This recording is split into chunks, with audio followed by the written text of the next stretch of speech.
Hey guys, it's Alex with CG Magazine, and because Wayne Santos is off at E3 and hasn't quite got back yet, they let me do the sound off this time. Good stuff. And interestingly enough, they want me to talk about E3. Now, I've only just seen the streams of it. I've seen a bunch of the press conferences, so I haven't had quite the hands-on experience that our editors have had, unfortunately. But hey, I get to do it from the comfort of my own home, so that works out great.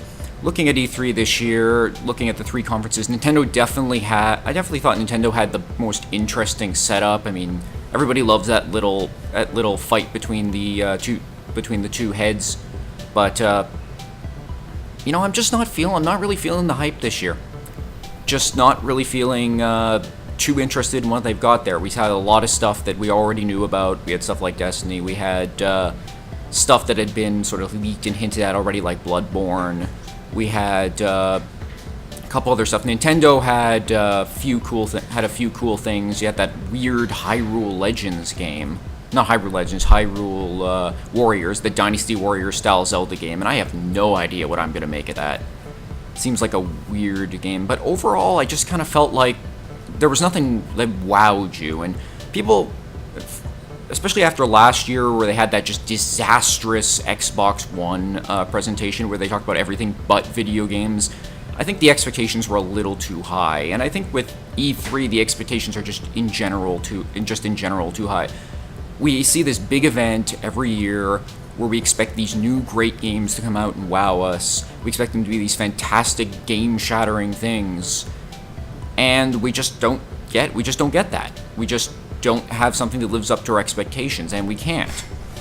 I mean, we've got things like Nintendo's offerings for the Wii U, but we have to remember the Wii U's been out for a long time. It hasn't had anything really stand out. So we're going to be getting Bayonetta 2 bundled with Bayonetta 1. We're going to be getting Hyrule Legends and all this other stuff they promised. But really, we should have gotten that earlier. It's a little too long now. It's taken a little too far. And it's just not... I think the moment's passed and they're not going to catch up on it. Sony and Microsoft didn't really present anything I found too interesting. They got No Man's Sky, which I really like the idea of. Looked really nice. It has a really cool, ambitious idea.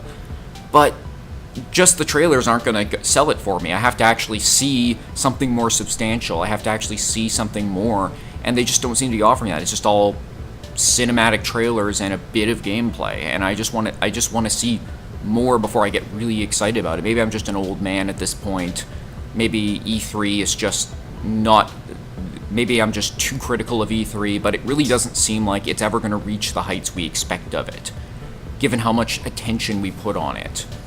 And I don't really feel too enthused about this summer thing where they're supposed to release all these great, fantastic, game-shattering things, and we're just always disappointed.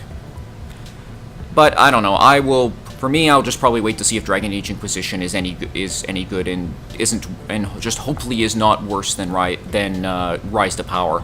I liked Rise to Power alright, but don't let it degrade anymore, guys. You've got a real chance to bring this up to the Dragon Age Origins level. Do it right. Alright, this is Alex Leach, CG Magazine, and keep playing those video games.